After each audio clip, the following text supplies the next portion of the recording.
आमच्या आजूबाजूच्या 16-17 किलोमीटरवर जी गावं आहेत ना, त्या गावांमध्ये रोज पाऊस पडतोय आणि ह्या आधीचा व्हिडिओ बघून तुमच्या लक्षात आलं असेल की आमच्याकडे पाण्याची किती बोंबाबोंब आहे. पण आज जसं वातावरण झालंय ना, ते बघून वाटतंय की कन्फर्म पाऊस येणार आहे. समोरचे डोंगर सगळे दिसेनासे झालेत, इतका काळोख झालाय. थांबा दाखवते.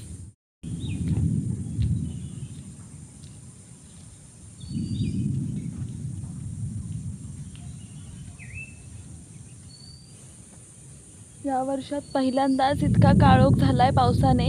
आज पाऊस येणार, कन्फर्म येणार. त्यामुळे या चॅनलवर कदाचित दुसरा पाऊस असेल आपला हा.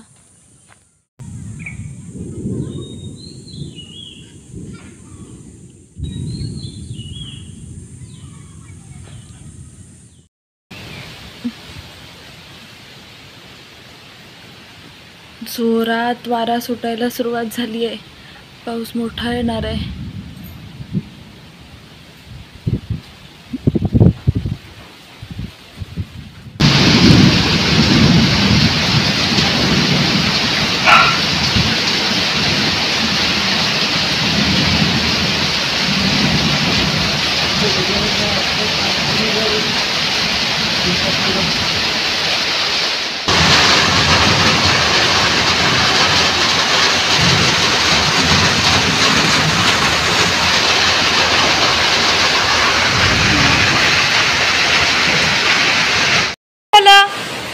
काय नाही करते तुला कोण? शांत बस, घाबरू नको. हाय सगळे, बस शांत. हा बस, सिट डाऊन, बस खाली.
आता हळूहळू डोंगर दिसायला लागलाय.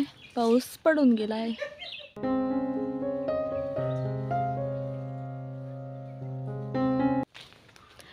पाऊस पडून गेलाय, पण अजूनही मध्ये मध्ये थोडं थोडं गडगडतंय. जमीन चांगली ओली झाली आहे. झाडांवर पाणी जमलंय, म्हणजे त्यांनाही बरं वाटलं असणार. पाऊस पडल्यानंतर किंवा पावसाला सुरुवात झाल्यानंतर सगळ्यात पहिलं कोण सतर्क होतं माहिती आहे? महावितरण. पावसाला सुरुवात झाली नाही की लाईट गेलीच पाहिजे, आणि आजही ती गेली होती. तुमच्याकडे असं होतं का? अर्थात ते सावधगिरी म्हणून लाईट बंद करतात, कुठे कोणाचं काही नुकसान होऊ नये म्हणून. पण ही एक परंपरा आहे आपल्याकडची, कोकणातली, की पाऊस पडायला सुरुवात झाली की लाईट पहिली जाते. आता माहिती नाही पुन्हा पाऊस कधी येणार आहे, पण वातावरण एकदम थंड झालं आहे. बघू व्हिडिओमध्ये पुढे काय पाहायला मिळतंय तुम्हाला पण आणि मला पण.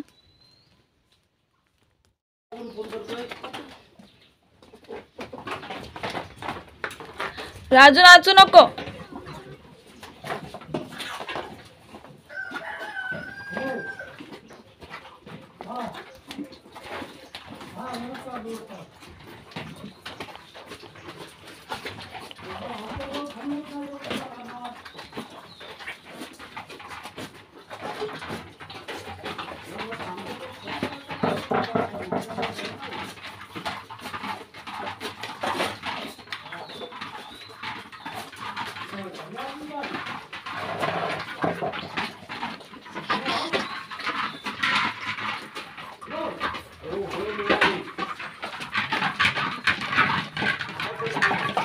पण घे. तो मारतो मला. नाही नाही मित्र नाही मारणार.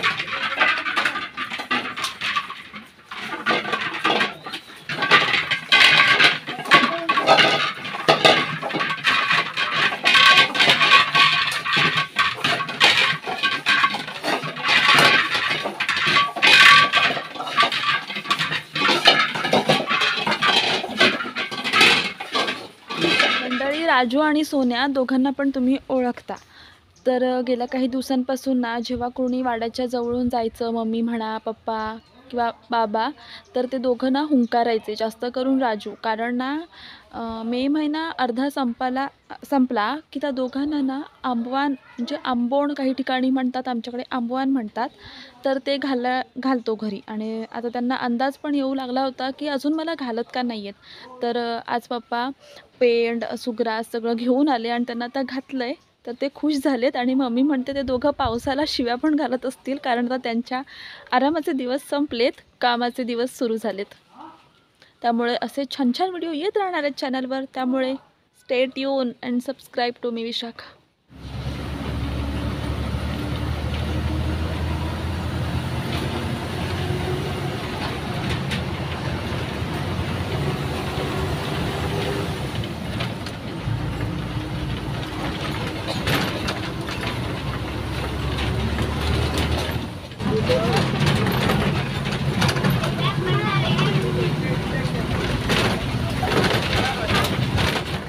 आली आहे मी घरी. काल आमच्याकडे चांगलाच पाऊस पडला, त्यामुळे जातानाच आज छत्री घेऊन गेले होते. पण त्या छत्रीचा उपयोग पायी चालत येताना कमी आणि बसमध्ये बसल्यावरच जास्त झाला. कारण ज्या सीटवर मी बसले होते त्या सीटला जी खिडकी होती त्या खिडकीला काचच नव्हती. कंडक्टरला विचारल्यावर ते असं म्हणाले की ह्याच्या आधीची जी बस होती त्या बसचीसुद्धा हीच कंडिशन होती, त्यामुळे बस बदलून मागितली आणि डेपोमधून ही बस मिळाली आणि त्या बसचीसुद्धा तीच कंडिशन. आणि हे आजचं चित्र नाही आहे, दरवर्षीची हीच परिस्थिती आहे. कुठे खिडक्या असतात, कुठे खिडक्या नसतात, कुठे खिडक्या असल्या तर त्या खिडक्यांना काचाच नसतात. कधी कधी तर एवढी हालत बेकार असते, वर जो पत्रा असतो, जे पत्र्याचं छत असतं ना, तर ते छतही गळत असतं. म्हणजे ह्या अशा परिस्थितीत आम्हालाच काय, आपल्या देशातल्या बऱ्याचशा भागात गावाखेड्यांमधल्या लोकांना प्रवास करावा लागतो आहे. आणि ही खरं तर ना दुर्दैवाची गोष्ट आहे.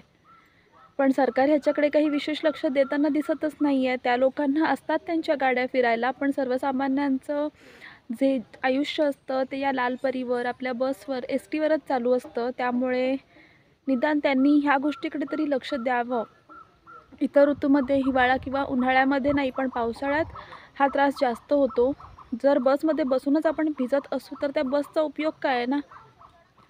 आता मंडळी, तुमच्यापैकीच काही जण असंही म्हणतील की काय ही मुलगी, हिच्या चॅनलवर ना जास्त सबस्क्रायबर्स आहेत ना व्हिडिओज ना जास्त व्ह्यूज, हिचं म्हणणं कोण ऐकणार आणि हिच्या एकटीच्या बोलण्याने काय फरक पडणार. हो ना, मान्य आहे माझ्या चॅनलवर जास्त सबस्क्रायबर्स नाही आहेत, व्हिडिओजना जास्त व्ह्यूज नाही आहेत, पण आपण जर बोललोच नाही तर फरक पडतो आहे की नाही हे तरी कसं कळेल. आणि मत माझं आहे, ते मांडण्याचा मला पूर्ण अधिकार आहे. तसं तुम्ही तुमचं मत या व्हिडिओच्या कमेंट बॉक्समध्ये मांडू शकता. आणि व्हिडिओ आवडला तर लाईक करू शकता, शेअर करू शकता, चॅनलला सबस्क्राईब करून आपल्या या छोट्याशा फॅमिलीचा एक खूप महत्त्वाचा भाग होऊ शकता. भेटू लवकरच एका नवीन व्हिडिओमध्ये. व्हिडिओ आवडला तर लाईक, शेअर, सबस्क्राईब आणि कमेंट करून मला नक्की सांगा व्हिडिओ कसा वाटला. आणि ह्या परिस्थितीबद्दल बोललात तर मला जास्त आनंद होईल. भेटू लवकरच. श्री स्वामी समर्थ. अवधूत चिंतन. श्री गुरुदेव दत्त.